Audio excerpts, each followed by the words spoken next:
We're talking with an all-star team of veteran producers, supervisors, and artists who presented a panel at South by Southwest 2025 titled Visual Effects in Indie Film? Yes, You Can, on this episode of VFX for Indies.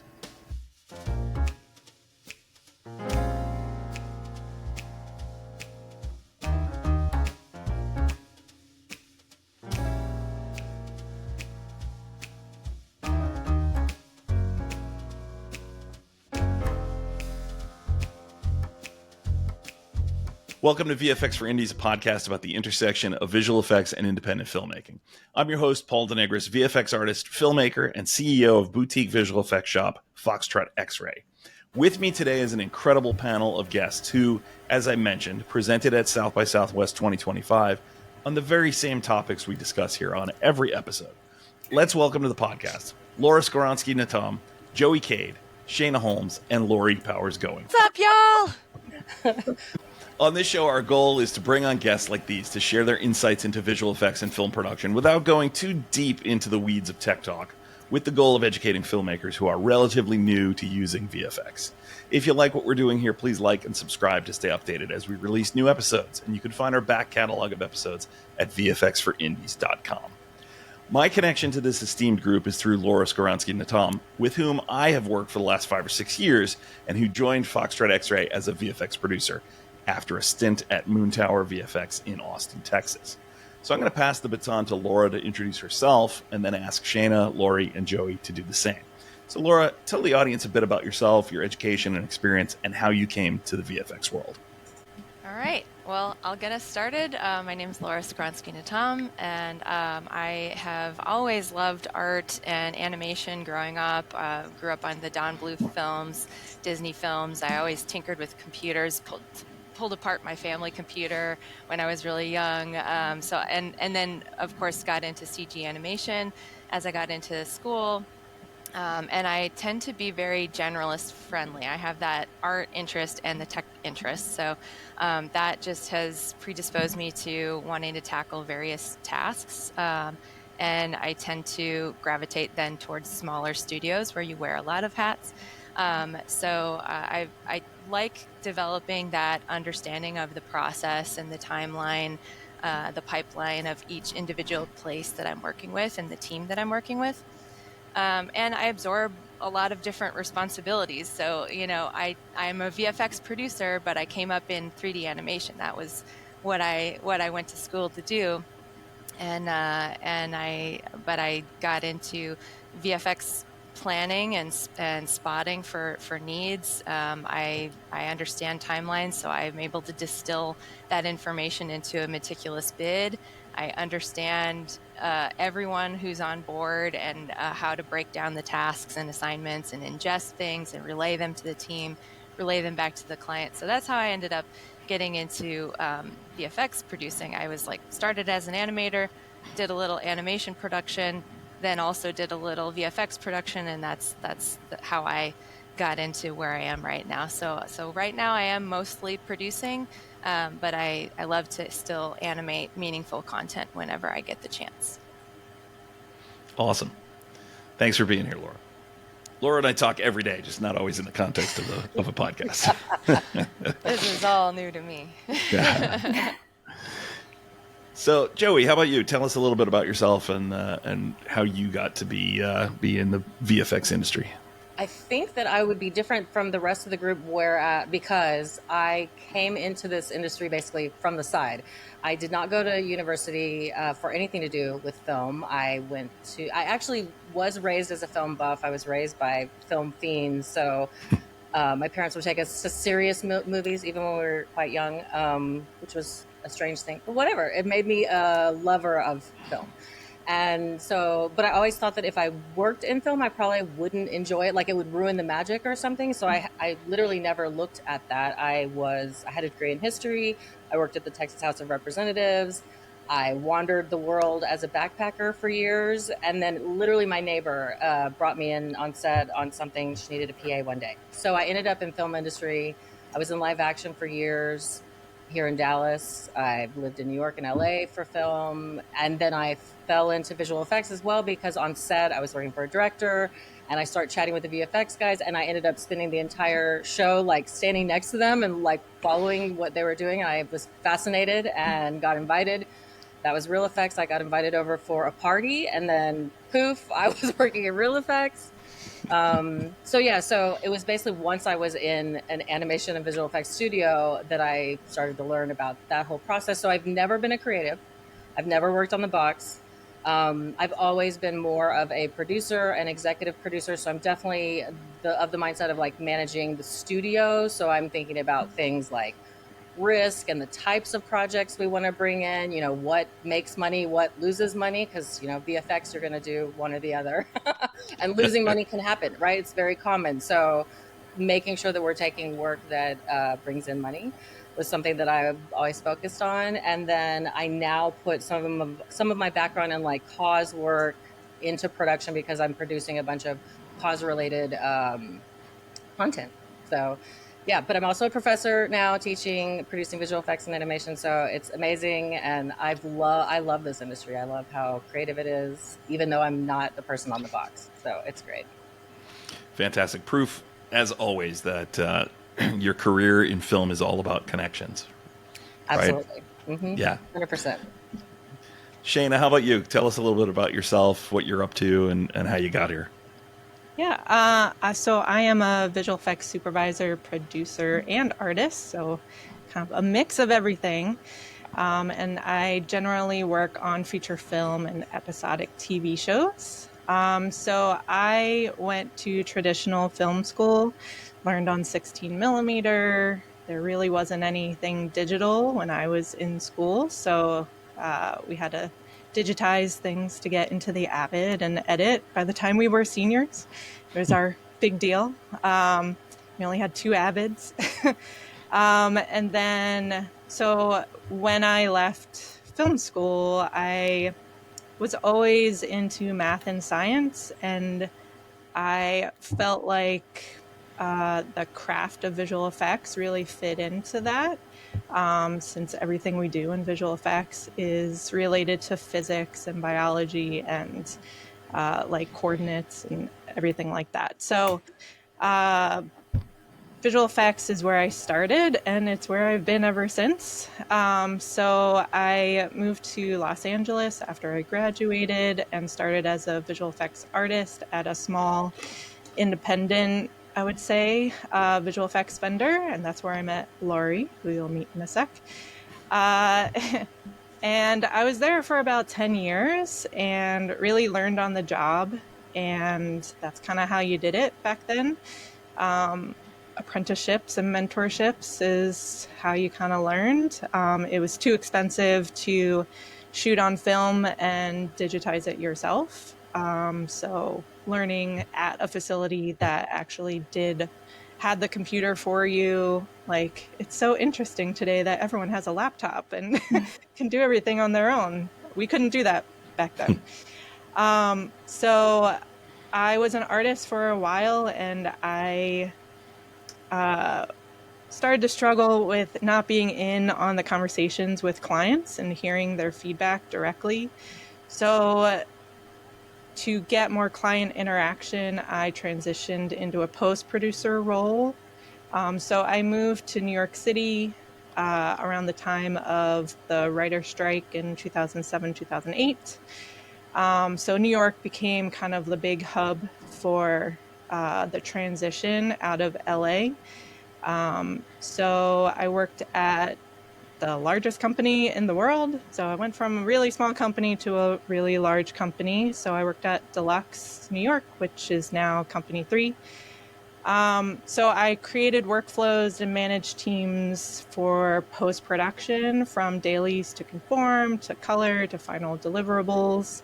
And I kind of got a better understanding of where visual effects fit into the whole pipeline, which, working as an artist, you kind of don't understand what happens after you work on something and then it leaves, and then you see it in the theater and you're like, oh, that's not what I did.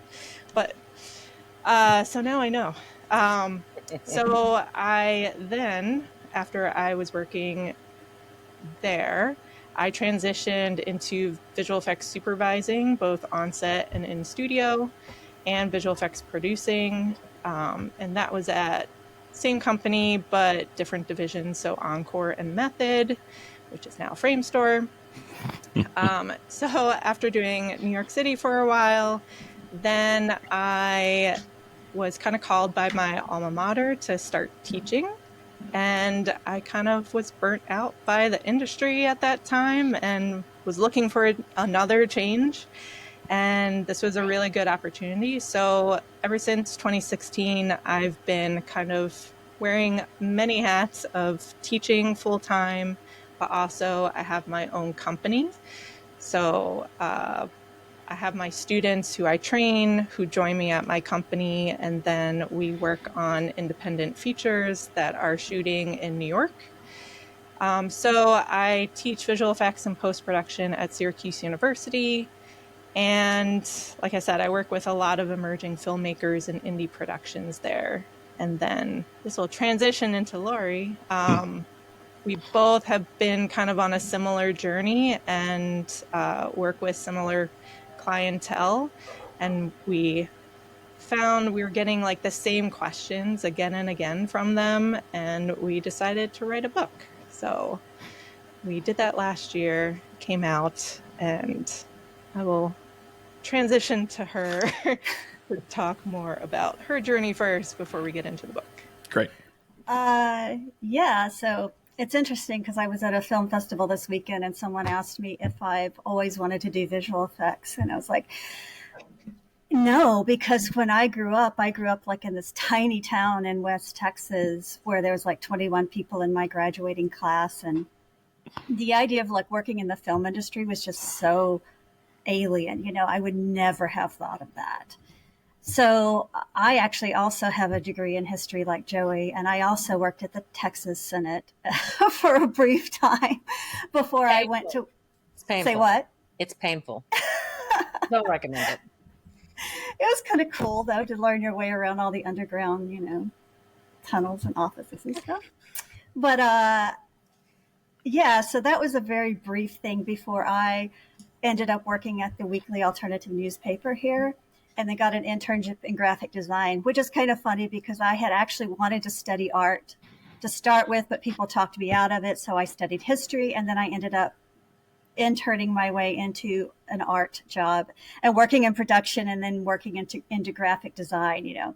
But then as part of working at the weekly newspaper, I got like free tickets to movies and movie festivals and just so many things, you know, and to go out and meet filmmakers. And so then that's when I think I really caught the bug, you know. Plus it's hot in Texas. So like all the art theaters and stuff here, I was just going to like all the independent movie theaters and spending the summer sitting in a cold theater watching movies by myself. And so pretty soon I was just planning to go back to school. I was like, you know, how can I kind of combine my now art career, my budding art career, with going back to school and studying film. So I went to Vancouver Film School and studied animation, 3D animation and visual effects. And then I went out to LA, as did Shaina, and did a couple of internships there, starting with, I thought I wanted to do matte painting, you know, digital matte painting. And I did that briefly before I got hired at the same place where Shaina eventually got hired. And because I knew the compositing software, sort of, and worked my way up there as a compositor. And, you know, then I guess they say the rest is history. But then over time, as I became like a senior compositor and compositing supervisor and that kind of thing, I also got my degree, my MFA in screenwriting. I decided I wanted to do more on-set work. I was doing a lot of like just short film and indie work when I was in LA as well, and doing theater there because I did acting theater in high school. So I just decided to do that again as well. So when VFX sort of started becoming a mobile career, you know, with all the incentives. So I kind of just followed that around the world. Moving back closer to home, I got a job in Louisiana as my parents got older, and then eventually moved back to Austin where I met Laura when we were working at Mighty Coconut. Before it transitioned to a completely gaming studio, they used to do visual effects. And I've been here ever since, but then especially once I got back to Austin, I really dove into more independent filmmaking. So now I am very much involved on that end and working with independent filmmakers in doing visual effects, but also making my own content. But in working, especially in Austin, it's like such a hub for independent filmmakers and student filmmakers with the University of Texas film program here in particular, and other schools that are also producing film, and just the sheer number of indie filmmakers in the city looking for visual effects. And I know I was talking to Shaina, and we were like, there are just so many people who are not exposed to visual effects as filmmakers. You know, as film students, you learn all about how to make films, but not how to integrate visual effects. And it's such a prominent aspect of filmmaking these days. It's like, even if it's a fix it shot in post, you know, fix it in post, that's still a visual effect. And people do not know how to go about it. So we ended up writing this book, Visual Effects for Indie Filmmakers, plus a subtitle that Shaina can tell you. Oh, look, Laura has one. Do y'all have your copy? I have it right here. It's at my office desk, but yes. Laura is holding up a copy in front of her camera. Our biggest fans are here. Yeah. Yeah, so tell me more about the book. You know, where can people find it? You know, how long did it take to write? Just give me the elevator speech about the book.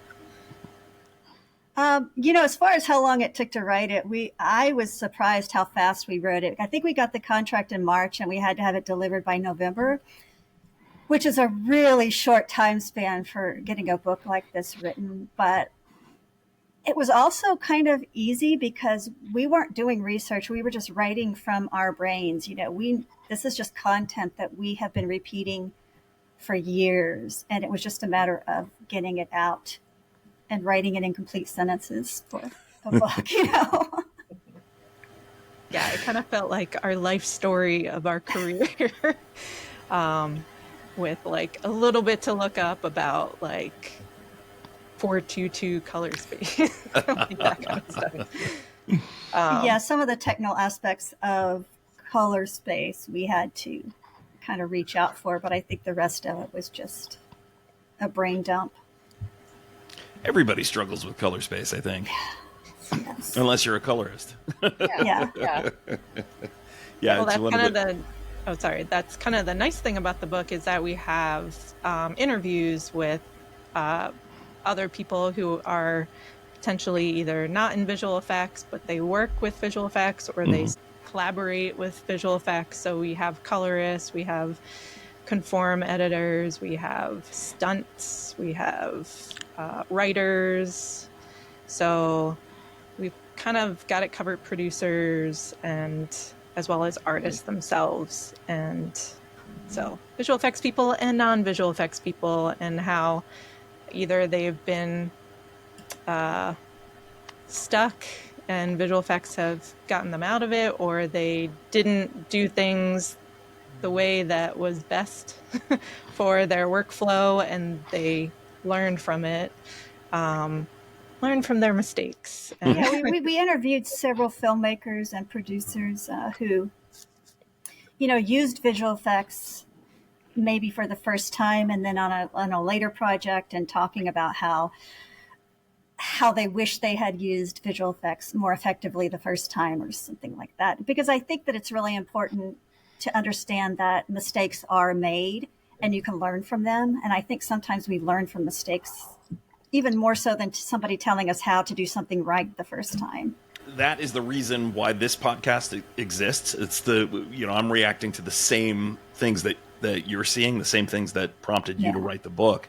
The recurring themes of filmmakers who they don't know, they're intimidated, they're scared, they are unsure of what they can actually expect VFX to do for them, all of that sort of stuff. So yeah, we're all sort of working in the same niche and have the same goals, right? To not only do fun, interesting, visually cool work, but also to support indies and to help them achieve their visions and use our tool set as, just another thing that helps them tell their story.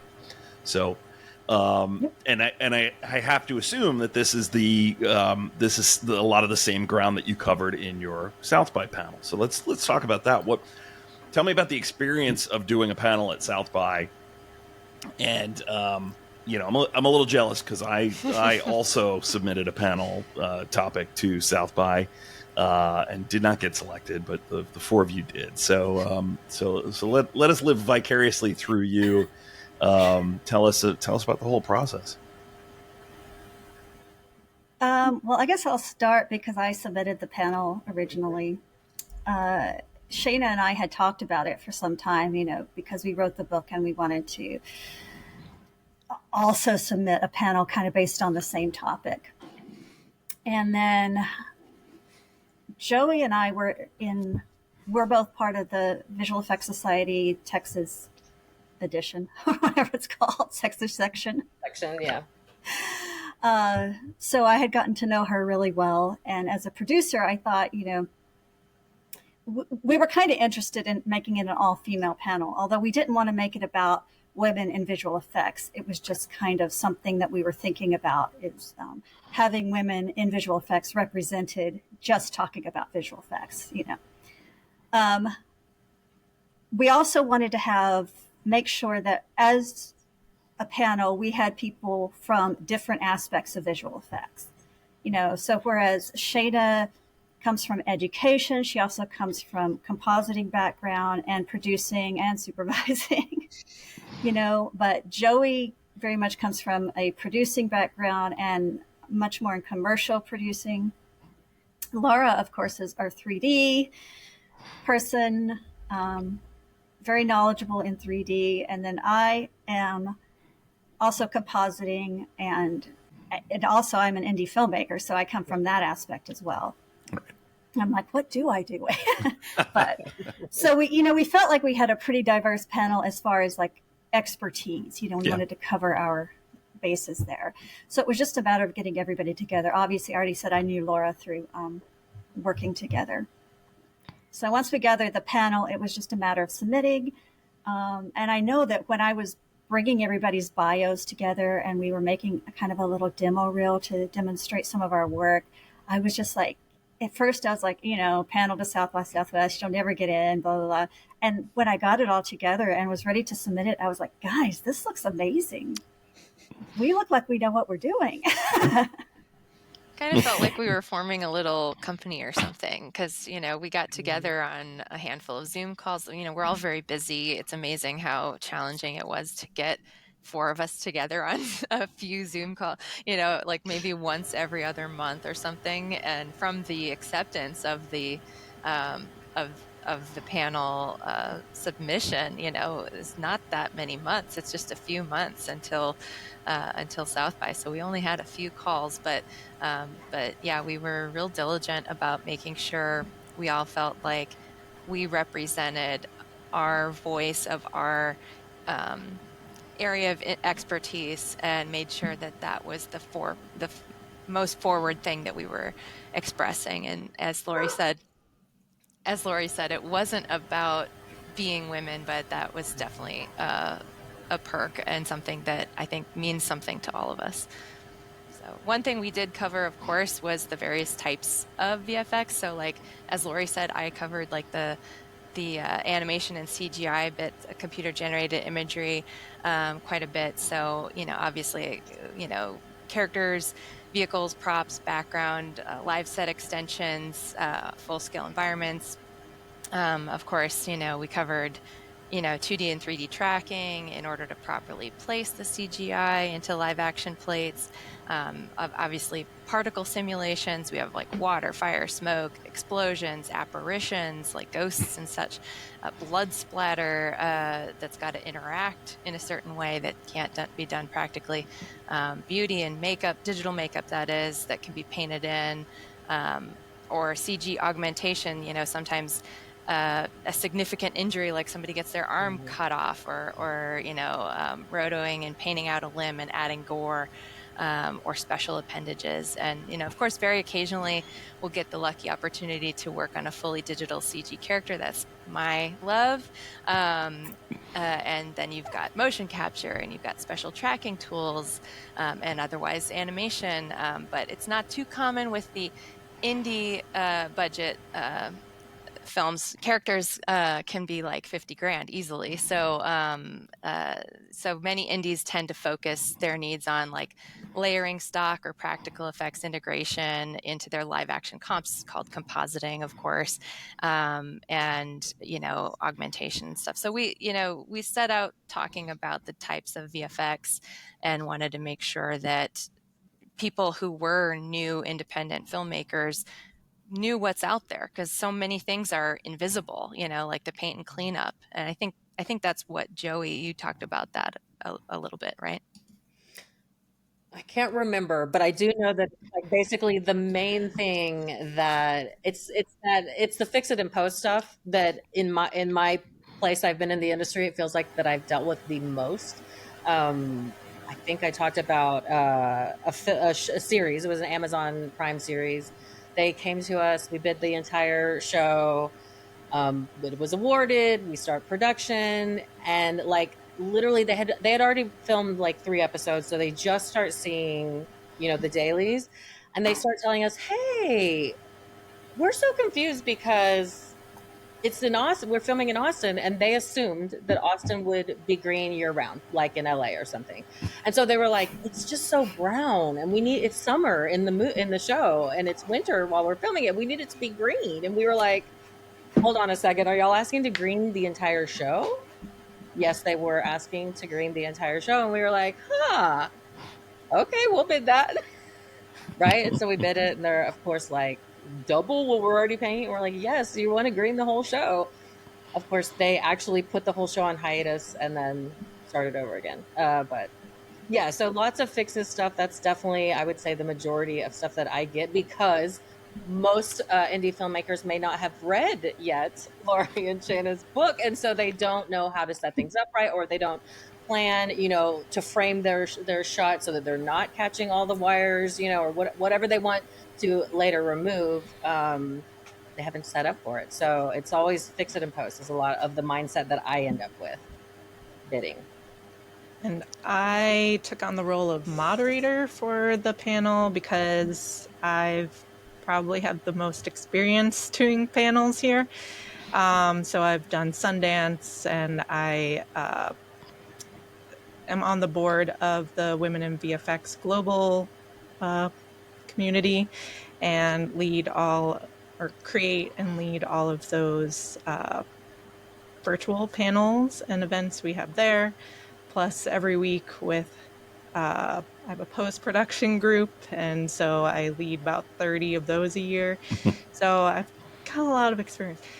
So my main goal, also I kind of overlap what the other 3 do a little bit, so I was able to kind of like piece it all together as moderator. And I think one of my main goals is something we all showed up a little early and went to a few panels before ours, and we were noticing that the sessions are so short that the Q&A seemed to always get cut off. So our goal was to kind of introduce ourselves, how are we connected to visual effects, kind of like set the scene of what kind of questions we could accept and what we're trying to help with. And then it really became a audience interaction, like, what are your problems and how can we help you? So that was kind of what ended up being our goal after we were there for a few days. And it was kind of like what our purpose was of being there. So. And you set up a Discord, so we actually built community from it. People joined our Discord, continued to ask questions. So I thought that was really cool to make it more interactive and make it go on. It's cool. Well done. Oh, that's great. That's great. What kind of questions did you get from the audience? One of the big questions we always get is how much does visual effects cost? And as you know, there's no answer to that because it depends on so many factors. And one thing that,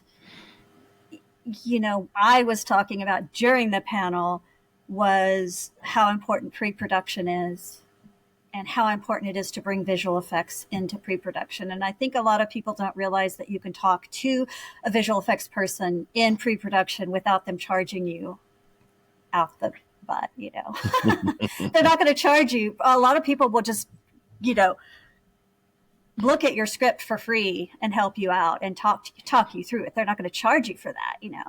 They can give you a proposal probably for free without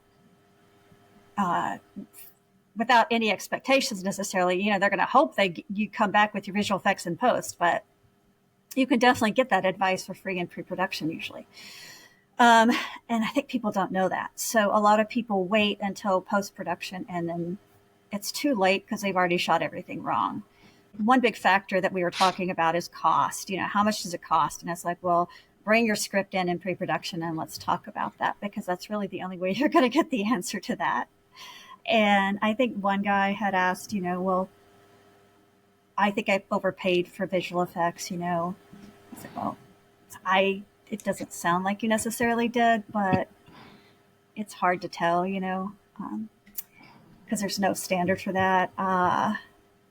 One person actually asked us, what, as a DP, I really like this question because they said, they're studying to be a DP and director of photography, and what could they do to assist visual effects? And I thought that was really cool because you don't usually get people, yeah, exactly, Joey, asking, what can I do?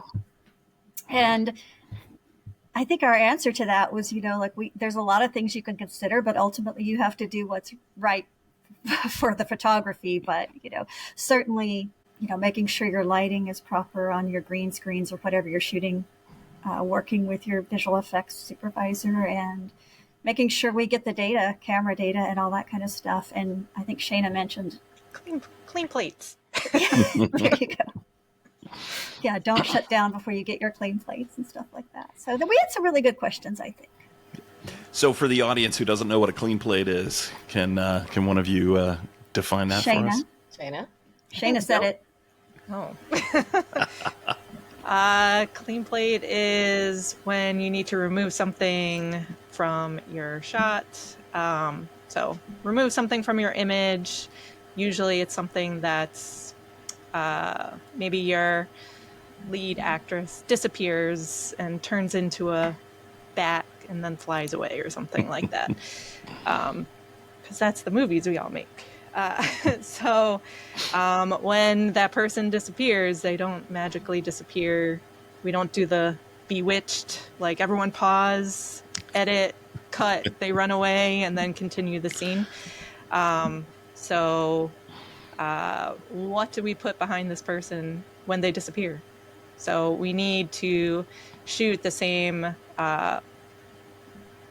shot again, with the same focus, same lighting, same camera movement, if there was any, without that foreground person there. So we have something to replace them with.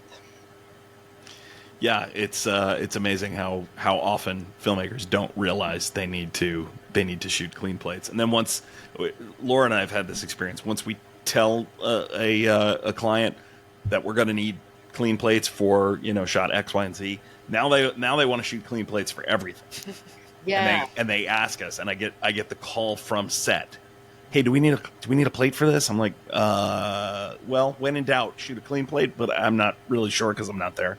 Because they can never afford to have us on set. Yeah, even a boom removal. Yeah, you need a clean plate. Yeah, like equipment removal, all that kind of stuff. Yeah, to some extent that stuff can get painted out, but that's more time consuming if you don't have the data that, the visual data of what goes behind there. If it's just more ceiling, you can pretty much replicate that without worrying about it. But, you have a piece of art or very specific background, you need to capture that. And the easiest, when you have to do the clean plates, talking to independent filmmakers, it's best to do, those shots that you really need a clean plate. It's best if you can get a static locked off camera. It's just better for the whole process and the expense of everything.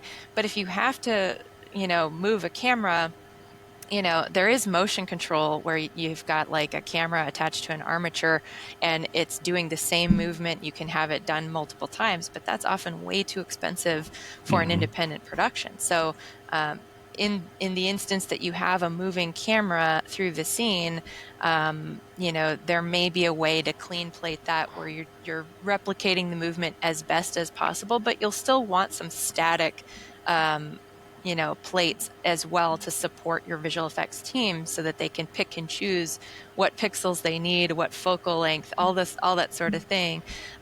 So more is better, but then, there's the whole question of what all gets sent to your VFX team as well, because if you're transferring all that online, there's a cost associated with that. So you don't want to capture the universe and then say, here you go, VFX team, and now you need to have your VFX team sift through, so many gigabytes or terabytes of data and hours long footage. It's all, that all needs to be trimmed down. There needs to be a plan, as we've said.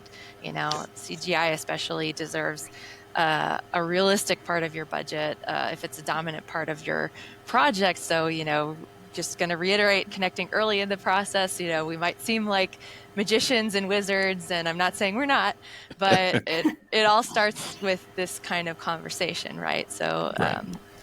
Even if your story doesn't require heavy CGI worlds or character work, it's a good idea to have a VFX consultant on board early to anticipate what your needs are going to be. I tell people that if they can't do a match move with the camera, just don't do it. Don't even try. Don't even try to match manually, because you won't. You will never do it, and it will. There's no way you can use it. That I would say, even if you have a slight camera move that you're doing, you can still just lock off your clean plate. Because usually we can track that on to your slight camera move. If it's a flat move. Now, if you're moving around something, that's when you have to match your camera move, and you're going to have motion control so that you can actually match it, because you're shifting your perspective too much to track on a flat image. But then I also tell people, if you're really on a budget and you have to have a little bit of camera move, you can also, your clean plate can literally be a still image. Because we can add grain and stuff on that. If that's the only time that you can afford is to grab a still image, just grab that still image so that at least we have something. Don't come in with nothing and expect us to remove a big subject out of the, picture when we don't have anything to put behind it. And can I just kind of go off of that onto the subject of green screen suits? Sure. Because I cannot tell you how many times they get like people in green screen suits, and filmmakers think that it's just this magical thing that you pull. You're like, bing, and then the green screen suit is gone, and then somehow this removes somebody from the scene, and the background immediately just like shows up behind him. And so, no, you actually have to have that clean plate. Yeah. You can remove the green screen person, but all that's going to leave is a big black hole in the shape of the person. You actually have to have. So you can't put somebody in a green suit in front of your actor and then just like pull the green screen suit and suddenly the actor shows up. That doesn't happen. That's not how green screens work in general. It's a 2D medium. When you pull something out, it's like cutting a picture out of, cutting someone out of a photo, whatever was behind him when you shot the photo doesn't just magically show up. It's just a big hole. Right. And also green screen suits rarely work. Like you they're generally impossible to actually pull a good clean key on, because they're wrinkled and they're shaded, because it's a three-dimensional person in that suit. It's not a flat two-dimensional screen. Not only that, green screen performers cast shadows on things, which is which is a whole other kettle of fish, because then you're having to rebuild more of the frame to erase their, not only them, but their shadow, sometimes their shadow passing on the other actor. Yeah, we've had some experiences with green screen suits. Green in the past. suits, green screens, green fabric or paper taped onto screens that we're replacing. That's another thing we covered as well. I just had one I thought of you this week, Laura, because I twice this week I've had this discussion about green screens on TVs.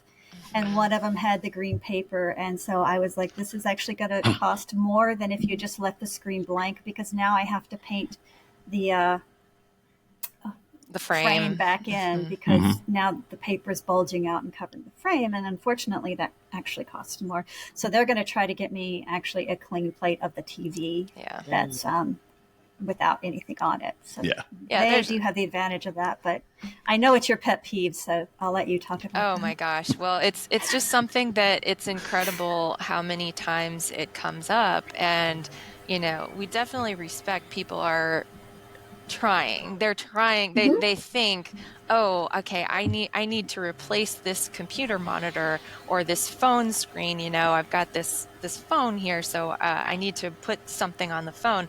So I got to make it as green and as you know. Can they just like Adobe Photoshop magic wand this piece of paper that I've taped onto there? And as you said, no, it's a physical thing that now we have to reframe it and everything. So the other thing is, like, when it comes to something like a black screen, like you can see my phone, you see reflections. So if you leave it black, as long as you always have like an edge that's traceable, like on these rounded phones, it's harder to trace. But anything like a straight cornered bezel on whether it be a monitor or phone, that's fine for tracking. So like if you're going to put a blue or green illuminated screen on, that's fine. That's better than putting, you know, taping or fixing some kind of physical thing on your screens to replace. But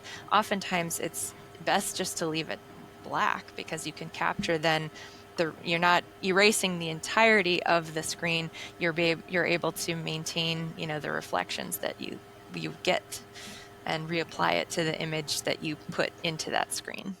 In particular, if nobody or no object is crossing in front of the TV, you absolutely don't need to green screen or blue screen it. You know, you need to do that. Like if you have a subject that is constantly crossing in front of the TV and people are standing and, you know, or there's things moving, then I would say, yeah, you need to get some unless you're going to roto all that activity, you do need a green screen. You know, you need to pull it. But as I was explaining also this weekend, green screens and blue screens are meant to pull foreground elements off of the background. So if you don't actually have anything crossing in front of the TV, you don't have anything to pull, you know, and in that case, you can just put something on top of the TV without having to pull anything. And so you don't need a green screen. Right. Yeah, this is the same advice that Laura and I give to all of our clients. We literally just did a show a couple of months ago where we specifically said, don't put green tape on your screens. And then the footage came back to us, and they put green tape on all the screens. It was like they heard the sentence but didn't hear the don't at the beginning of it. So it added a whole bunch of extra paint work and all of that sort of stuff. This is all great advice. And normally at this point of the show, I say, I ask my guests, what is one piece of advice you would share with producers who aren't yet experienced with VFX if they want to use VFX on a project? I think you've all hit the number one thing, which is plan early, talk to a VFX professional as soon as you possibly can, and get them involved in the process. That's pretty much everybody's answer. Okay, so let's take that one off the table. What's your number two bit of advice that you would give to filmmakers? Buy our book. Buy Laurie and Shaina's book, yes, and subscribe to this podcast. Yes. Yeah. Well, okay. So one thing, since we're talking about what we run into frequently, if you have something CG in your short film or your independent film, there's this question of, does it have to be custom? Do we have to build it, or should stock assets be used? And that's true actually for live action stuff too, because there's stock live action. There's great libraries of stock footage that can be tapped into. But the same is true for CGI. There's plenty of characters and props, vehicles, that sort of thing, even environments on a variety of platforms.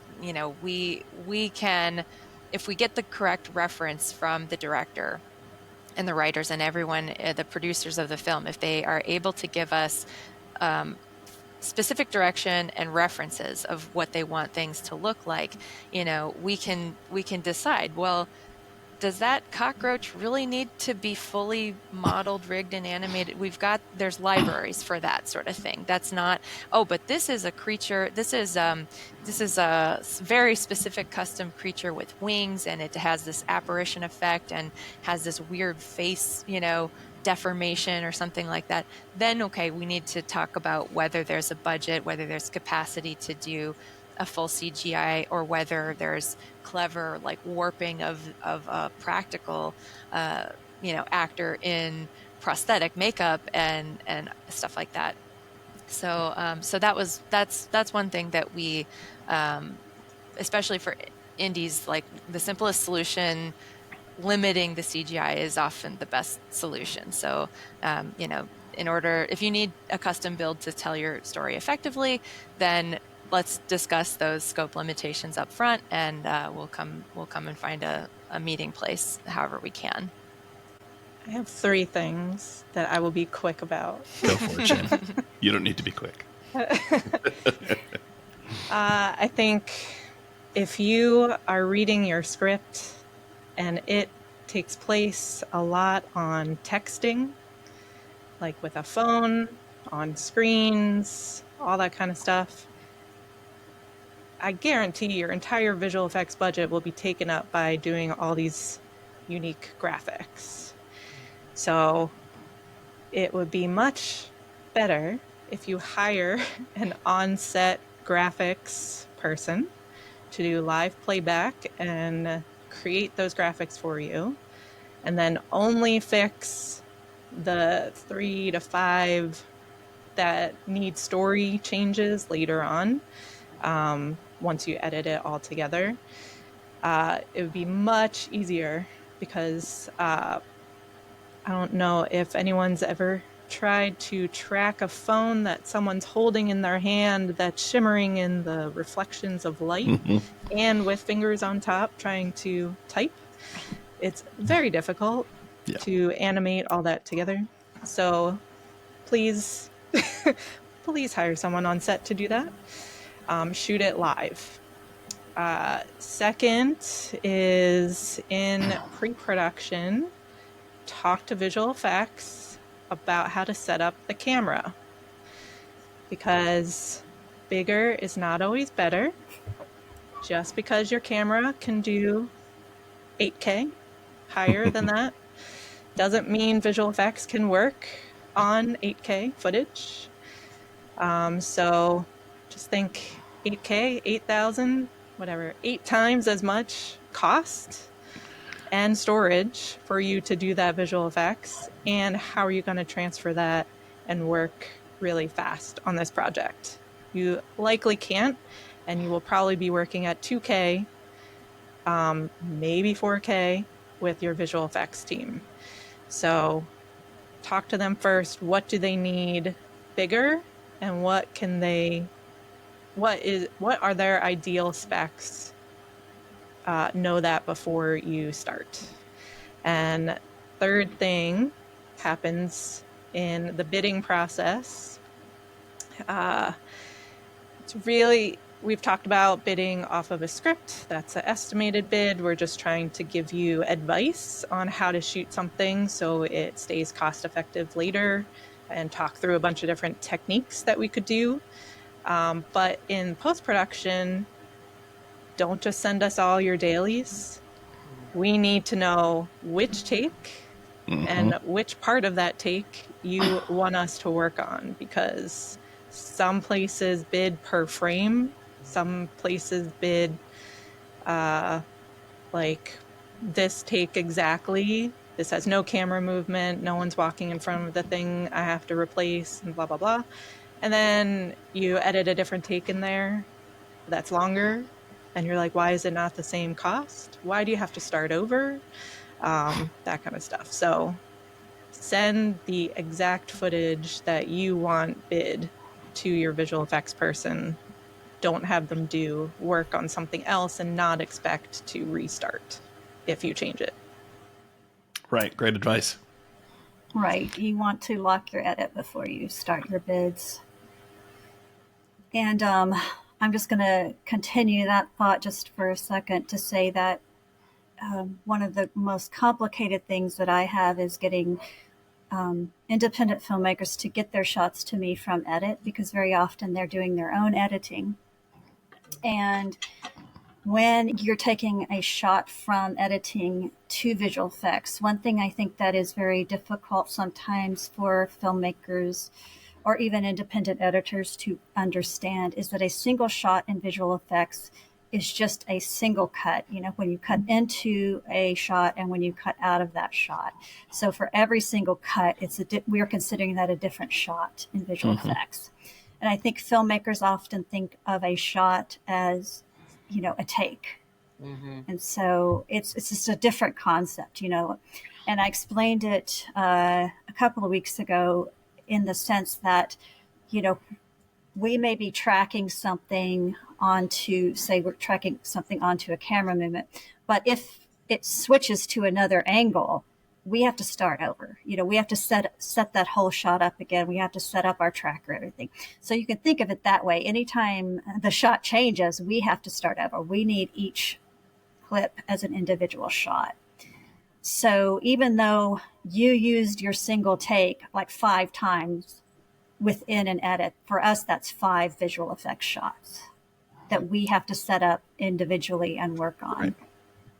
So that's the first thing. But my second thing is just to say that I don't think anybody should think to start out with that I can't do it because it's going to be too expensive, because you don't know that until you've talked to someone.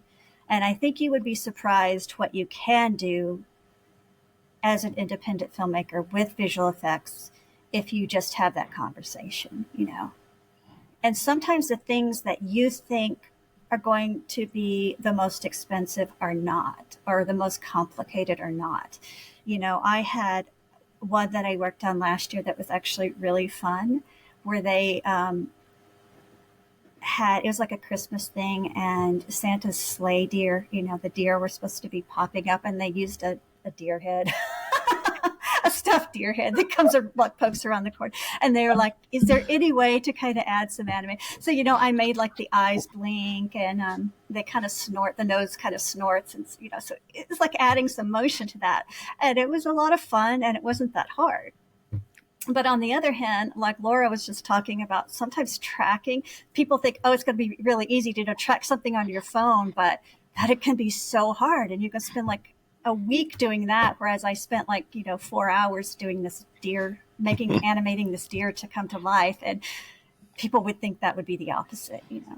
So if you don't actually work in visual effects, you know, don't assume, and just talk, you know, talk to people, go talk to your visual effects person. And very often, if they are working on independent films, they're used to working on independent films, they are also used to your budget and can help you come down to your budget, you know, and help you with those effects that you actually want. So don't count yourself out, or especially don't decide you're just going to try them yourself until you've talked to somebody, because you could really get high-end visual effects at your budget if you just talk to somebody. Especially coming at it with references, with your script, with your, you know, storyboards. Hopefully you have storyboards. Even the most rudimentary sketch can be so helpful for VFX. That's one thing too that I think is really important, is knowing that, you know, oh, I'm a filmmaker, but I'm not an artist. I can't really draw. It's like, doesn't matter. If you tell me you need a bird to fly into an invisible wall, and then I choose to animate that in the way that I've interpreted the instruction, but it's different angle, different amount of screen space. Like I'm speaking from an actual experience, if that wasn't obvious. Cool project, but this was a challenging shot.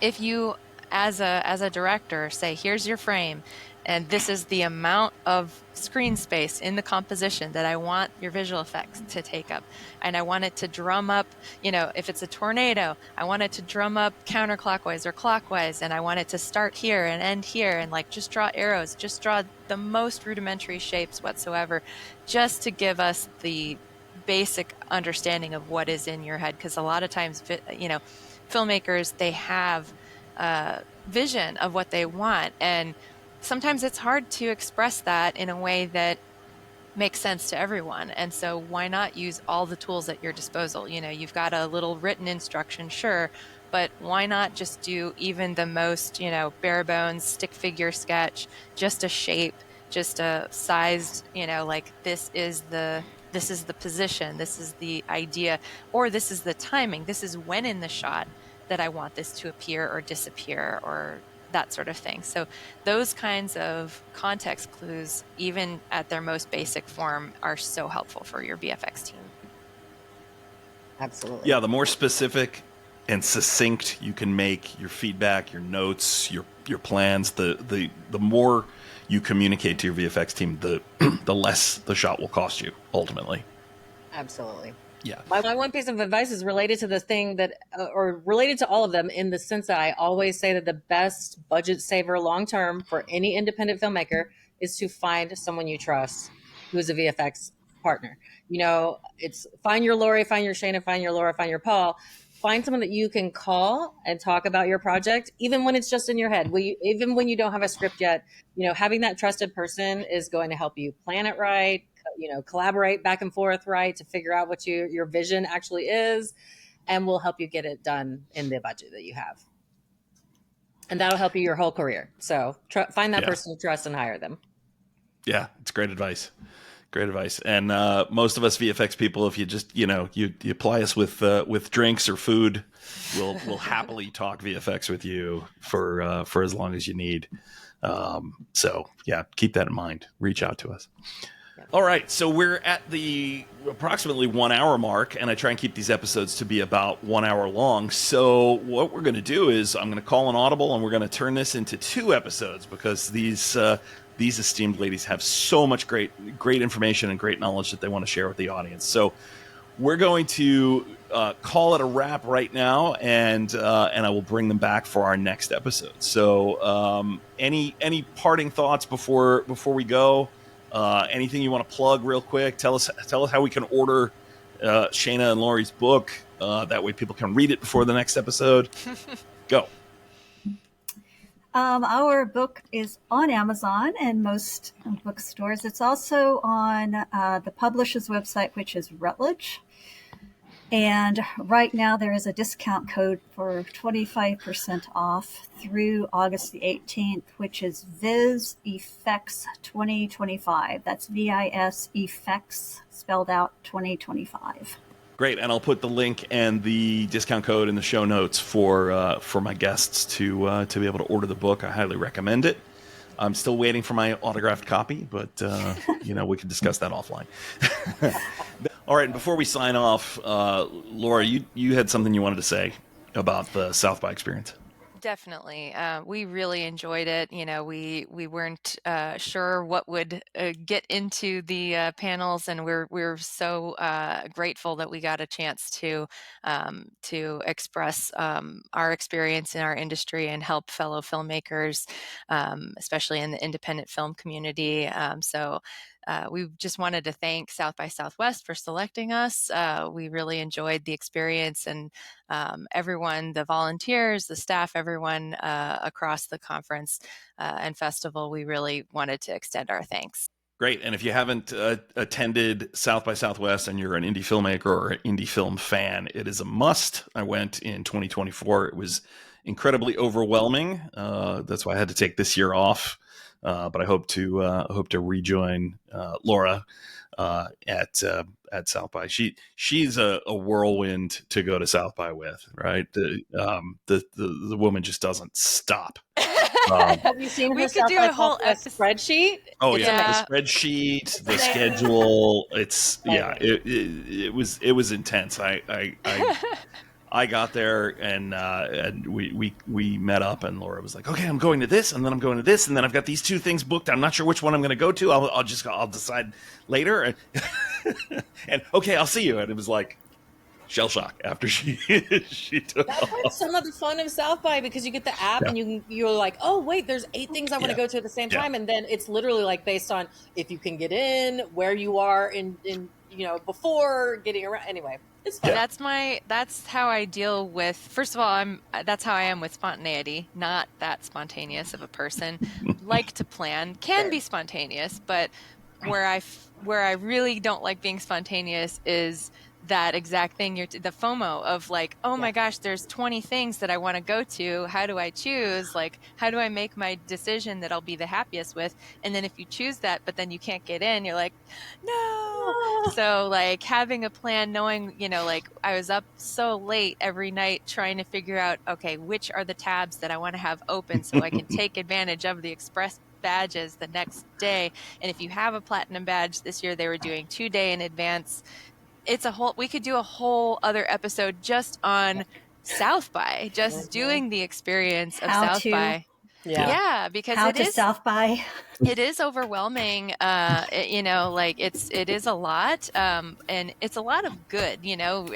That's the thing. It's like there's a lot of that eustress versus distress. It is so much information and so many people coming to town, but having a plan about even so much as how you're getting in, if you're parking or you're commuting in or walking from a hotel, if you're able to even get in that close, or planning meals, figuring out, well, I have this 20-minute or 10-minute block of time that I can squeeze in a lunch. Otherwise, I'm not going to eat for 12 hours.